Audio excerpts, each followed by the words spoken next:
Welcome to the deep dive. So, you probably got here because you typed something like Best Self-Improvement Books 2026 into a search bar. Right. You're looking for a change, a real one this year. And you didn't come here for, another top 50 list with a bunch of titles you'll never read. Exactly. You came here because you know 2026 needs to be different, you're ready for a foundational change, and you get that real transformation needs the right tools. The right curated tools. That's the key word. The amount of information out there today is, well, it's a trap. Most people just end up paralyzed by choice. So our mission today is, let's call it aggressive curation. I like that. Aggressive curation. We're cutting through hundreds of books to give you the 6 non-negotiable texts. And this isn't just a reading list. No. Think of it more like an integrated operating system overhaul for your life. We're giving you the blueprint for actually doing things, the financial armor you need, and the emotional shield to just survive and thrive in this crazy, complex world. So here's our promise to you listening right now. 2026 is here. If you only read 6 books this year to fundamentally change your finances, your habits, and your mindset. Make it these 6. And we're going to get into exactly why each one is a critical piece of this ultimate success toolkit. Okay, so where do we start? It has to be with the mechanism of change itself, execution. It has to be. All the great ideas in the world mean nothing if you can't act on them. Which brings us to our first book, and it's a giant for a reason, Atomic Habits. Right. When you look at all the New Year's resolutions that are, dead by February, Yeah. the reason becomes so obvious. Your big, ambitious goals for this year, they're going to absolutely fail if you don't have a reliable system behind them. That's the core pitch of this book. And it's so essential because it immediately shifts your focus. It moves it away from these vague external results like, I want to be rich or I want to get in shape. Things you can't directly control. Exactly. And it places the control squarely on internal identity change. The book argues that, success isn't this big once-in-a-lifetime transformation. It's just the product of your daily habits. And the power of these tiny marginal improvements. I mean, the best example has to be the British cycling team turnaround. It's just legendary at this point. Oh, completely. Before 2007, they were mediocre. That's putting it kindly. I think they hadn't won a Tour de France in, 110 years? Something like that, yeah. And then within a decade under this new system, the results are just staggering. 178 world championships, 66 Olympic medals, 5 Tour de France victories. And the strategy was it was pure incrementalism, the aggregation of marginal gains. They looked for 1% improvements everywhere. I mean, everywhere. The material of the bike seat, using alcohol to clean the tires for better grip. They even found the specific pillow that gave each athlete the best possible night's sleep. It's wild. And what's so fascinating is that any one of those changes in isolation seems completely meaningless. Of course, a slightly better pillow doesn't win you the Tour de France. But when you add them all up, those tiny gains compound into this unstoppable exponential force. Okay, but here's the question everyone has, right? If these gains compound like interest in a bank account, why does everyone quit after a month? Yeah. We've all been there. You go to the gym every day for 3 weeks, you eat salad, you look in the mirror, nothing's different, so you stop. And that is the psychological trap. The author calls it the plateau of latent potential. The plateau of latent potential. Yes. Our brains are basically wired to expect a linear relationship between what we put in and what we get out. X effort equals X result. Right now. Instantly. But when you're building a system, whether it's compound interest or a new health habit, the real progress is invisible for a long time. It's happening under the surface. Like bamboo. You don't see it for years and then it shoots up 90 feet in a month. That's a perfect analogy. You have to persist through that plateau, and then almost overnight, it seems, the changes become explosive. But most people quit right before that explosion happens. So that understanding of how progress actually works, that leads us to the book's core philosophy for 2026. Which is, forget about your goals. Focus on your systems. That feels so counterintuitive. It does. But think about it. Winners and losers often have the same goals. Every Olympian wants to win gold. The goal isn't what separates them. It's the system of daily practice. Exactly. If you want to lose 40 pounds, the goal is the number. The system is your daily walk, what you eat, how you sleep, and what makes that system stick is identity change. Right. Identity is the deepest layer. It's Yeah. not about having the thing, the money, the weight loss. It's about becoming the type of person Who who, is financially disciplined, yeah, or who doesn't miss workouts. The book shows that every small action you take is like a vote for the type of person you want to become. and casting those votes day after day, that's what reshapes your self-image. And it can be so simple. The anecdote about Brian Clark, who wanted to stop chewing his nails, is perfect. He tried willpower for years, and it never worked. So what did he do differently? He took a step that seems almost frivolous. He scheduled his first ever professional manicure. And manicure. Yeah. And that single physical, almost ceremonial act, it solidified his new identity. He wasn't just a guy trying not to bite his nails anymore. He became a person who respects his hands and takes care of them. The habit followed the identity. So the external world is validating that internal shift.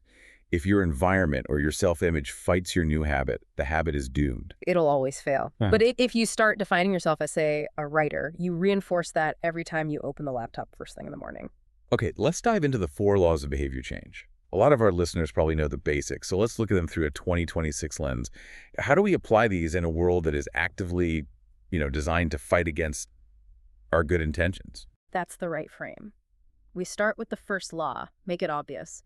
And this is all about environment, not motivation or willpower. Willpower is a finite resource. And the power of this law really hits home when you realize how much our cues shape our behavior without us even noticing. Completely. Think about the Diderot effect. It's a great historical example. The philosopher Denis Diderot, he gets a beautiful new scarlet robe as a gift. And suddenly all his old, comfortable, mismatched furniture in his study looks shabby. It looks out of place next to this one luxurious item. And that single upgrade triggers this overwhelming urge to upgrade everything. That's the Diderot effect. And it's basically the law of obvious cues applied to consumerism. The new luxury item becomes a cue that triggers the habit of, say, seeking status or maintaining some kind of aesthetic consistency. Which today results in massive unwanted spending. The digital world uses this against us every single second. Absolutely. A new phone cues the need for new accessories. A new outfit on Instagram cues the need for a whole new lifestyle to go with it. So the antidote is to consciously design your environment. Exactly. And the classic study on this is the cafeteria experiment by Dr. Ann Thorndike. She wanted people to drink more water. But she knew that just putting up posters saying drink water wouldn't do anything. It never does. So instead of trying to change people's motivation, she changed the architecture of their choices. Oh, what did she do? She just made bottled water available in every single location where soda was sold. Not just in the main coolers, but next to the cash register, at the food stations, everywhere. She made it ubiquitous. And the results? Water sales shot up by over 25%. Soda sales dropped by over 11%. And nobody said a word about health. They just made the healthy choice, the obvious, easy choice. The lesson for us is to reset the room. If you want to read more, put the book on your pillow. If you want to watch less TV, put the remote in a drawer in another room. Prime the good habit. That's it. Make the cues for your good habits obvious and the cues for your bad habits invisible. Okay, that flows right into the second law. Make it attractive. In a world that runs on dopamine hits and instant gratification, we have to learn how to hack our own reward loops. And the neurology here is just fascinating. The brain's reward pathway, it doesn't fire most intensely when we get the reward. When does it fire? When we anticipate it. The wanting is almost always more powerful than the liking. So we don't crave the act of brushing our teeth. No, we crave the feeling of a clean mouth afterwards. We don't crave scrolling. We crave the potential for entertainment or connection that scrolling might deliver. So you have to pair the action you need to do with an outcome you want to anticipate. And a huge part of what makes something attractive is social influence. We are fundamentally imitators. We are. The book says we imitate 3 main groups. The close, so our family and friends. And the many, which is our tribe, our culture. And the powerful people we see as having status or prestige. The desire to fit in is maybe one of the most powerful human motivators there is. You see it in those old Asch conformity experiments.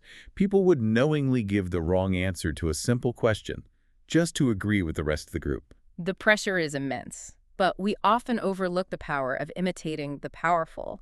There's that incredible anecdote about the MIT robotics class. Oh yeah, what was it? 4 out of the 10 students in that one specific class eventually became astronauts. That's insane. It is. But it shows that if you surround yourself with people who embody the success you're after, their habits become incredibly attractive.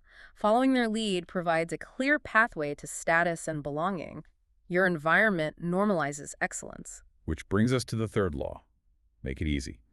And for me, the most practical insight here is the difference between being in motion and taking action. Oh, this is so critical. In 2026, we are absolute masters of motion. We read articles about investing, we make detailed plans for our new business, we brainstorm. It feels so productive. It feels great, Yeah. but it's often just a sophisticated form of procrastination. Because action is the only thing that actually produces an outcome.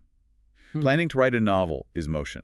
Writing one bad sentence. That's action. And the sheer repetition of that action is what literally rewires your brain. They've shown this with London taxi drivers. Right, their brains are physically different. Their hippocampus, which is the part of the brain responsible for spatial memory, is measurably larger than in the general population. It adapted because of the constant repetition of memorizing that unbelievably complex map of London streets. Your brain adapts to what you do, not what you plan to do.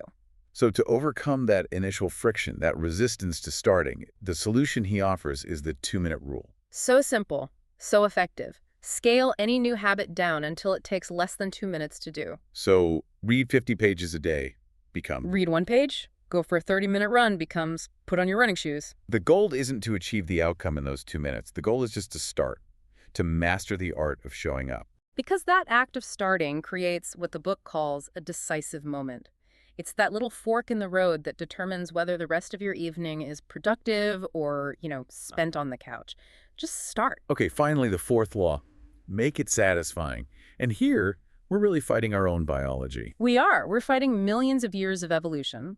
Our ancestors lived in what's called an immediate return environment. You hunt the mammoth, you eat the mammoth, you feel a cold wind, you find a cave, you get warm. Cause and effect are tightly linked. Exactly.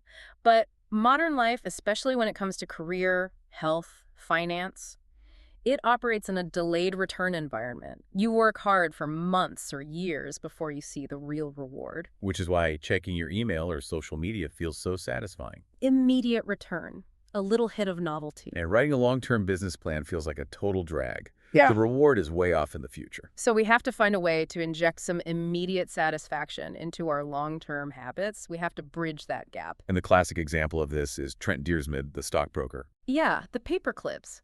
He didn't wait for his quarterly commission check to feel successful. That's too far away. He had 2 jars on his desk. One was filled with 120 paper clips. And every time he made a sales call, he'd just move one paper clip from the full jar to the empty one. That little visual, immediate sign of progress. It made the daily drudgery of cold calling satisfying. It was a tangible reward. It's brilliant. Or, on the flip side, you can use a habit contract with an accountability partner to create an immediate cost for failure. Right. If I don't go to the gym, I have to pay my friend $20. The pain is immediate, so it changes your behavior now. To wrap up on this book, I love the emphasis it places on adaptability and reflection. It's not just about setting habits and forgetting them. No, you need a review process. Like Yeah. the basketball coach Pat Riley and his career best effort program, he had players track their key stats, and they were always aiming for just a 1% improvement. It wasn't about winning the championship tomorrow. It was about the quality of the daily effort. And that idea from Paul Graham to keep your identity small. That's so important. If you define yourself too rigidly, I am a CEO, I'm a vegan, I'm a marathon runner, your identity becomes brittle. And if that identity gets challenged or taken away, you lose your job, you have to change your diet, you break. You break. Lao Tzu said it thousands of years ago. The hard and stiff will be broken. The soft and supple will prevail. You have to have a system for reflection to check your beliefs and make sure you stay soft enough, flexible enough to adapt to whatever 2026 throws at you. Okay, so now we have the system. We understand how to execute. We need to apply that to probably the most critical area of adult life, which is money, financial mastery. Right. And for that, we have to start with the fundamental mindset revolution that comes from book 2, Rich Dad, Poor Dad. This book is, it's an absolute classic for a reason. It's non-negotiable for anyone still operating under that old industrial age advice. Go to school, get a good job, save your money, buy a house. Exactly.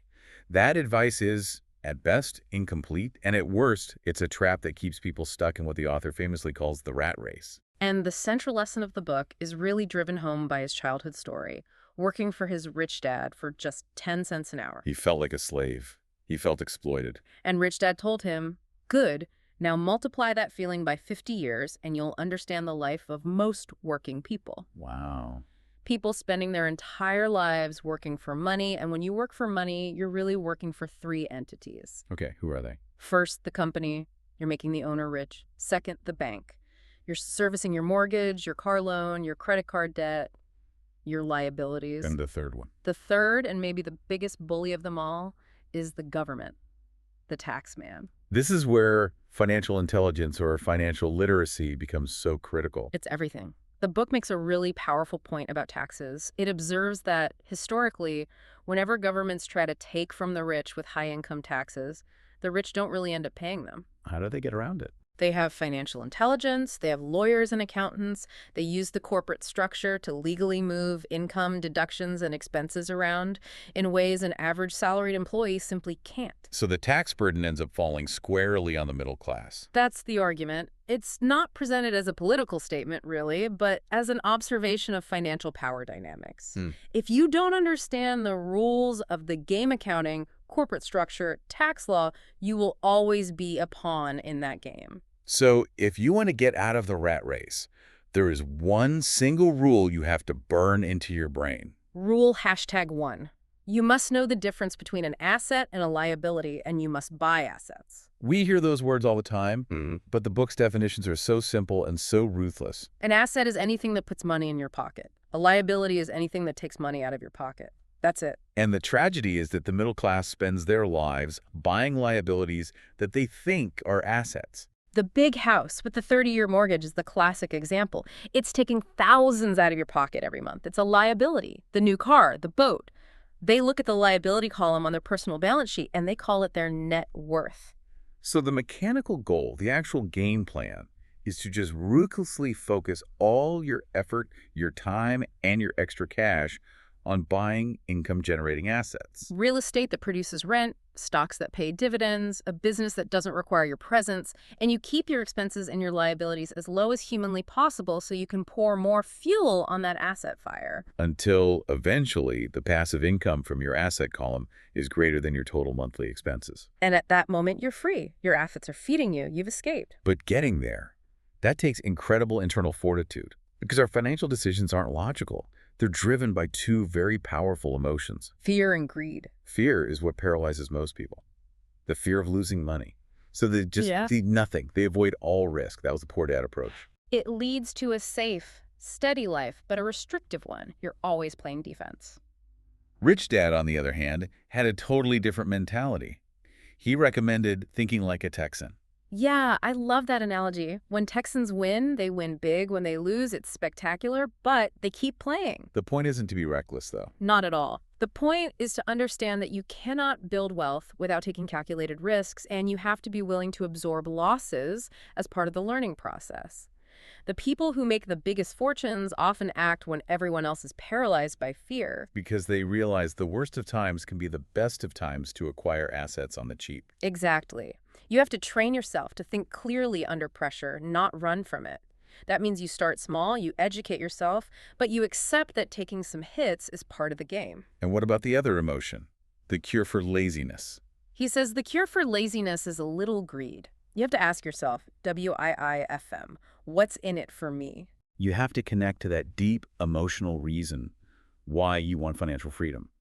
What would your life look like? What would you do with your time? That desire has to be strong enough to overcome the daily inertia that keeps you stuck. The book also talks about two types of investors. Most people are type 1. Right. The person who calls a broker, buys a mutual fund, contributes to their 401k. It's the passive, conventional route. But if you want to accelerate things, you need to become a type 2 investor, the one who actively creates deals. And that requires 3 very specific skills. The first skill is being able to see opportunities that everyone else misses. The example in the book is the rundown old house. Most people just see a spooky house that needs a ton of expensive work. The savvy investor ignores the house and sees the real value, the land it's on, and the 4 extra empty lots that came with it, which can be developed and sold separately. You have to see with your financial mind, not just your eyes. The second skill is just rigorous knowledge. Investing isn't buying, it's knowing. You have to become an expert in your chosen niche. The asset class, the market cycles, the legal structures, the financing. You have to do your homework. And the third skill is about people. It's organizing smart people, building a team. A truly intelligent person isn't the smartest person in the room. They hire people who are smarter than them. They build a synergy of expertise with accountants, lawyers, agents. You have to know who to ask and what to ask them. But the author stresses that above all those, the most important skill for high-level success is Selling and marketing. it doesn't matter if you're a doctor, an artist, or a real estate developer. If you can't communicate your value, negotiate effectively, and sell your idea, your product, or yourself, you will always struggle. He's very open about it. He says he's a terrible writer, but he's a best-selling author. He went to school to learn sales. He combined his skills with a better writer and sold the result. Because selling is fundamentally about overcoming the fear of rejection.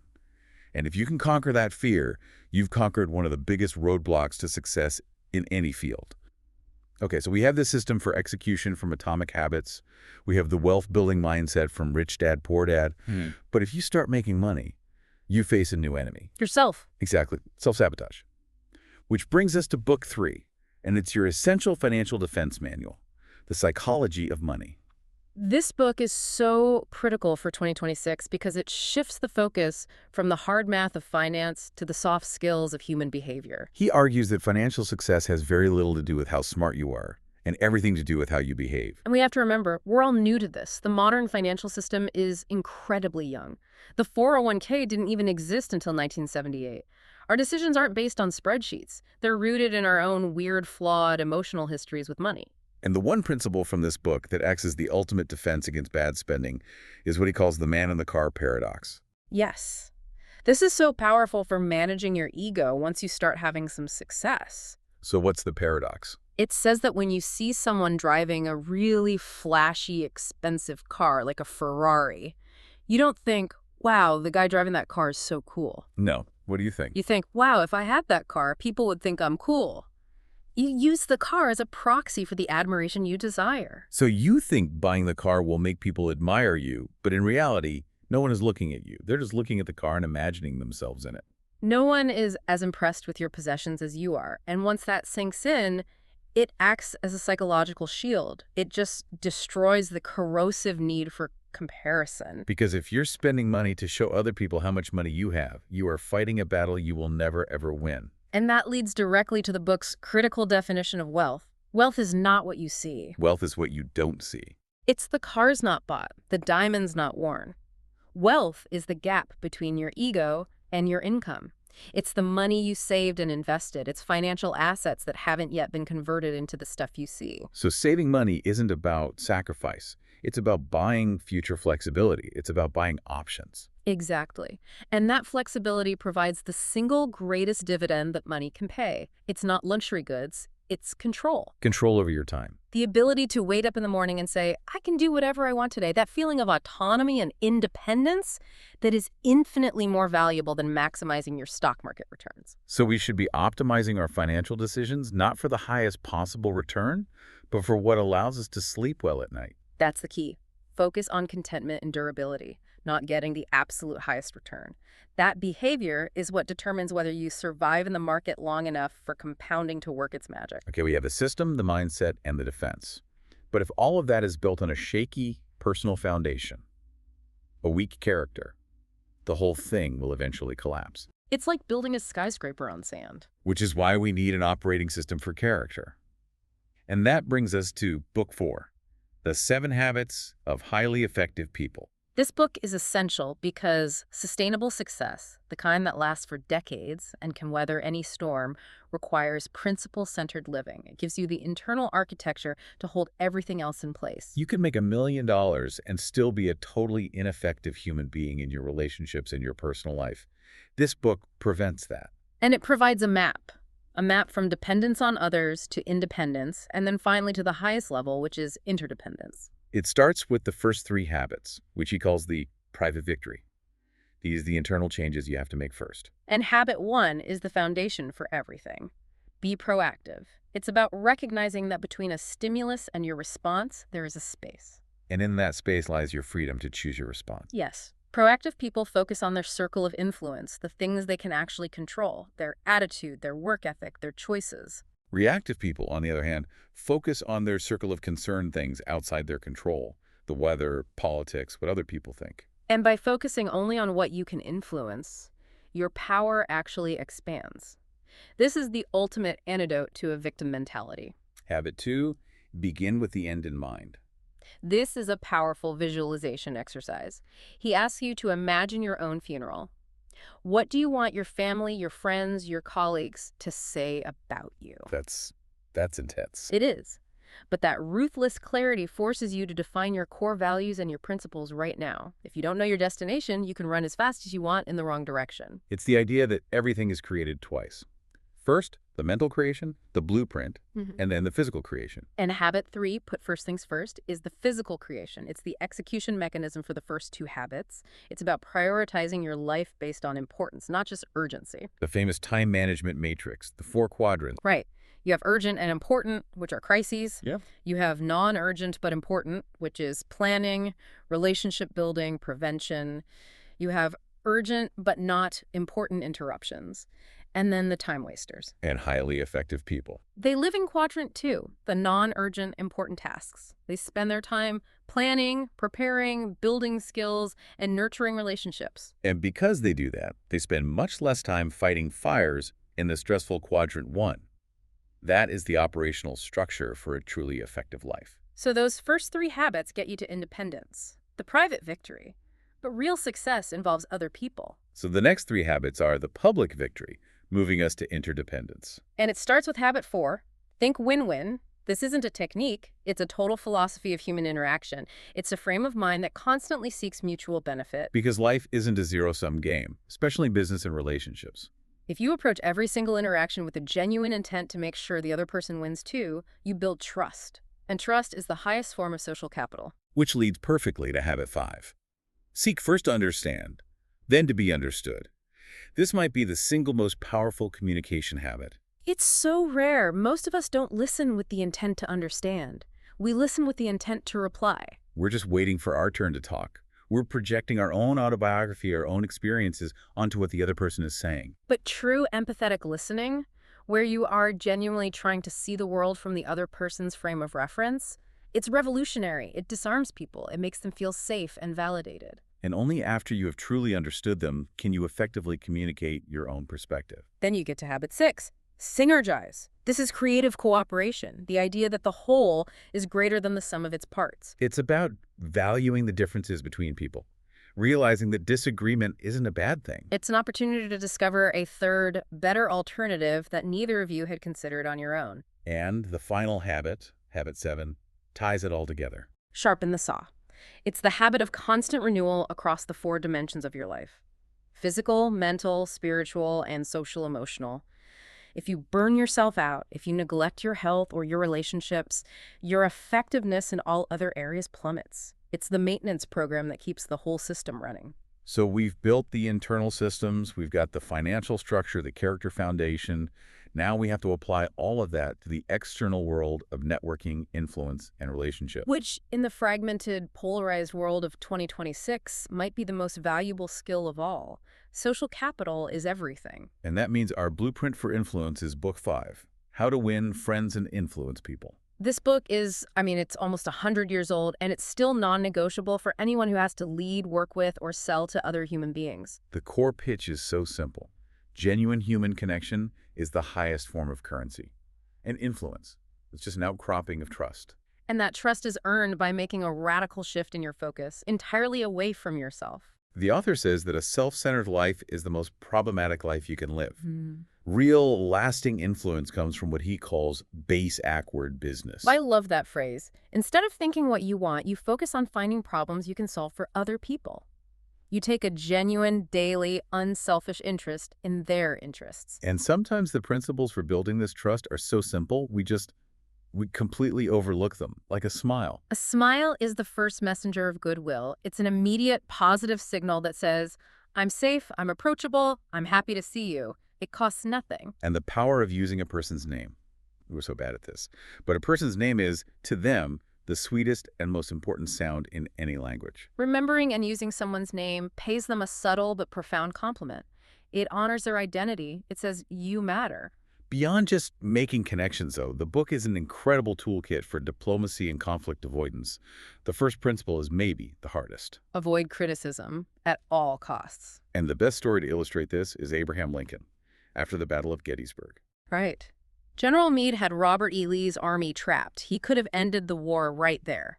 But he hesitated, and Lee's army escaped. Lincoln was absolutely furious. He sat down and wrote this just scathing, devastating letter to Meade, listing all his failures. But he never sent it. He put it aside, and he realized that sending that letter would accomplish nothing positive. It would feel good for him to vent his frustration. But it would crush Meade's spirit, create deep resentment, and make him a useless commander in the future. Lincoln chose to preserve his general's utility over satisfying his own ego. That is the highest form of diplomatic leadership. Okay, the next principle is also really counterintuitive, especially for online arguments in 2026. Never tell a person they are wrong. If you start an interaction by saying, you're wrong and here's why, you've already lost. You're attacking their ego, their intelligence, their self-worth. They will immediately become defensive and block out everything else you say. The story about Frank Gammon at the dinner party is perfect. Yeah. A guest confidently misattributes a famous Shakespeare quote to the Bible. Gammon knows he's wrong. Carnegie knows he's wrong. And Gammon kicks Carnegie under the table to shut him up. And then immediately agrees with the guest. He says, you're absolutely right. That quote is from the Bible. Why on earth would he do that? He explained it later. Why prove to a man he is wrong? Always avoid the acute angle. Letting the other person save face was more important than being right in that moment. You gain nothing by publicly embarrassing someone. And as criticizing is out, the flip side is that you must be willing to admit your own errors, quickly and emphatically. When you admit you're wrong right away, it diminishes the importance of the mistake, and weirdly, it makes people respect you more. It takes courage to admit fault, and people respond to that courage with generosity. The ultimate diplomatic tool, though, is empathy. Genuinely trying to see things from the other person's point of view. The story of Ralph Waldo Emerson and the calf. It's a perfect metaphor for this. He and his son are trying to force this stubborn little calf into the barn. They're pushing and pulling and yelling. Brute force, and they're getting nowhere. The calf is just digging its heels in. And then the housemaid comes out. She doesn't have a fancy philosophy degree, but she has practical wisdom. She just calmly walks over, puts her finger in the calf's mouth, and as it instinctively starts to suckle, she gently leads it right into the barn. She didn't fight the calf.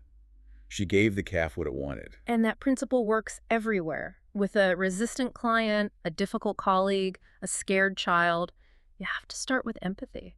Finally, the book talks about leadership through encouragement. And the findings from Dr. Graham's survey are they're shocking. The vast majority of employees almost never receive praise from their managers. It's so sad because it's so powerful. Criticism makes people's abilities wither. Encouragement makes them blossom. The goal of a leader is to magnify improvement, to focus on potential, not on failure. And there's that incredible transformative story of the student who was labeled brain damaged. Yeah, he had failed multiple grades. Everyone had given up on him. He believed he was stupid. But he had one interest. He loved tinkering with TVs, TV repair. And his teacher, instead of focusing on his weaknesses, encouraged that one interest. He showed him that to get good at TV repair, he needed to learn applied math. That specific, targeted encouragement, that belief in his existing talent, it changed everything. The kid built a complex science fair project and won first prize. He never failed to make the honor roll again. The teacher didn't change his IQ. She changed his self-image by having total faith in his ability. And the final piece is the power of a challenge. Magic Johnson said he never could have reached the top without Larry Bird pushing him. A meaningful challenge is one of the greatest motivators. It tells people you believe they're capable of more. It levels them up. Okay, we have the external systems, the social framework, everything is in place. But we need the emotional and philosophical armor to protect it all. Which brings us to our final book for the 2026 toolkit. Book 6, The Subtle Art of Not Giving a Feck. This is your essential shield against the anxiety and psychological noise of the digital age. It's so necessary. The book argues that modern technology, especially social media, has created what he calls the tyranny of exceptionalism. We are just flooded constantly with information from the absolute extremes of the bell curve. The most successful people, the most beautiful people, the most catastrophic failures, the most outrageous political opinions. And this constant bombardment conditions us to believe that exceptionalism is the new normal. So we look at our own average, messy, kind of boring lives, and we feel like we're failing. Which kicks off the feedback loop from hell. You feel bad, and then you feel bad about feeling bad. You feel guilty for feeling guilty. You're constantly comparing your internal reality to someone else's curated highlight reel. So the antidote starts by redefining what success and self-worth even mean. Right. He contrasts real strength with this false sense of entitlement. True self-worth isn't measured by how you feel about your positive experiences. It's measured by how honestly you can look at your negative experiences and accept your flaws without hating yourself for them. And that leads to the book's central, radical idea. Happiness is a problem. We're all taught to believe that happiness is the lack of problems. If I could just solve all my problems, then I'd be happy. But that's a dangerous fantasy. Because problems are a constant in life. They never go away. They just get exchanged or upgraded. Happiness isn't a destination you arrive at. It's an activity. It is the process of solving problems. Your emotions are just biological signals. That's all they are. Negative emotions, anxiety, anger, sadness. It's just your brain's call to action. It's saying, hey, a problem here is unaddressed, do something. Positive emotions are just the reward for taking the right action. This completely changes the most important question we should ask ourselves. It's not, what do I want to enjoy? The truly clarifying question is, what pain do you want in your life? What are you willing to struggle for? That question cuts through so much BS. It reveals why so many people fail at their dreams. The author uses his own story. He loved the idea of being a famous rock star, the applause, the result. But he hated the struggle. He hated the daily process, the endless practice, hauling heavy gear, playing to 3 people in an empty bar. He loved the summit, but he despised the climb. If you can find the struggle you're willing to endure, the outcome takes care of itself, because you'll persist. This also brings us to a really powerful distinction that gives you immense emotional freedom. The difference between fault and responsibility. They are not the same thing. Fault is past tense. Responsibility is present tense. Fault is about what's already happened to you. Responsibility is about what you choose to do now. The example he uses is waking up and finding a newborn baby on your doorstep. It is absolutely not your fault, but it is now 100% your responsibility to decide what to do about it. And embracing that distinction is so empowering. The more responsibility we choose to accept for the outcomes in our lives, even for things that weren't our fault, the more power we have over them. The philosopher William James did this. He suffered from all sorts of ailments his whole life. He finally made a choice. He would take responsibility for his own well-being, even if it wasn't his fault. And that choice gave him the power to manage his life despite the pain. The danger today is what he calls victimhood chic, the tendency to feel oppressed and get a temporary high from moral indignation. Because it lets you off the hook. Victims believe there's nothing they can do to solve their own problems. It leads to anger, helplessness, and despair. This book just strips that away and forces you to confront your choices. And finally, let's talk about motivation. We think we need inspiration before we can act. The formula is emotional inspiration leads to motivation leads to desirable action. The book argues that formula is completely backwards, and it's why so many people stay stuck. He introduces the do something principles. Action isn't just the effect of motivation, it's also the cause of it. If you wait to feel inspired to go to the gym, you'll wait forever. You have to just force the action. Even a tiny 2-minute action, put on your shoes. And then the motivation follows. Fueled by the momentum of that first step, action creates inspiration. And the ultimate goal of all this, of giving fewer facts, is to get there by embracing doubt. Certainty is the enemy of growth. We should be constantly seeking doubt in our own beliefs because being wrong is the only way we learn and improve. It's like that Picasso quote, it took him 60 years to learn to draw like that. Those 60 years were filled with thousands of failures and corrections. Giving fewer facts doesn't mean being apathetic. It means you are consciously choosing to prioritize better values. You're choosing better things to care about, better things to struggle for. And the happiness, the pleasure, the success you're looking for, they're just the side effects of that chosen struggle. And that is the complete blueprint for 2026, a fully integrated toolkit. We started with the absolute necessity of systems and atomic habits. Right. Learning that identity change is what drives execution, that progress compounds through tiny gains, and that designing your environment is paramount. Then we built the financial foundation with Rich Dad, Poor Dad, mastering that critical asset versus liability distinction, and learning to conquer the emotional roadblocks of fear and laziness. We immediately installed the financial defense system with the psychology of money, learning that true wealth is what you don't see, and that the ultimate dividend money pays is control over your time. We established the internal character OS with the 7 habits, making sure our success is built on a solid foundation of proactivity, principle, and interdependence. Then we honed our social currency with how to win friends and influence people, recognizing that real influence comes from empathy and encouragement, not ego and criticism. And finally, we forged our emotional armor with the subtle art of not giving offense, realizing that the struggle is the point, that power comes from taking responsibility, and that we must choose our problems wisely. That's a staggering amount of material. It covers execution, finance, character, social influence, emotional resilience. It's a roadmap for the next decade, really, not just for this year. It is. So what's the final takeaway? Where does someone listening right now begin? Well, the journey has to start with a single commitment. All of these sources, in a way, talk about the anxiety of choice. We have so many options today that we spend all our time exploring, seeking this breadth of experience. But we never go deep on anything. Exactly, and that denies us the truly satisfying rewards that only come from depth of experience. Whether it's a skill, a relationship, or an investment strategy, the real compounding rewards only show up after you've committed to something long enough to break through that plateau of latent potential. You have to plant your flag somewhere. So don't get overwhelmed. Don't try to read all 6 of these books by next Or you week. don't. Just pick one. The one that speaks to the area of your life that needs the most attention right now. Absorb its lessons and start applying its single most critical principle today. Just start.